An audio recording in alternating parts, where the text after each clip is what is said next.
নির্মমভাবে তাদের বিচার চায়, তাদের ফাঁসি চায়। তারা এই বাড়িতে নিয়ে এইভাবে মানুষ কোনোদিন খুন করতে আমি আজও পর্যন্ত দেখি নাই। শুধু এই প্রথম দেখলাম যে মানুষ এভাবে ঘরের সামনে এই 11টা সাড়ে 11টার দিকে কোনোদিন মানুষ খুন করতে পারিস না। তার যে সাথী সঙ্গীরা ছিল তারা সবসময় তাদের সঙ্গে, তার একটা পরিকল্পিত করে তাকে এভাবে হত্যা করেছে।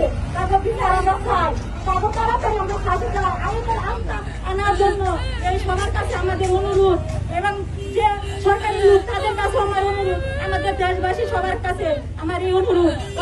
আমাদের ছেলেরা নিরাপদ নাই, আমরা মেহেদি হত্যার বিচার চাই, বিচার চাই, বিচার চাই।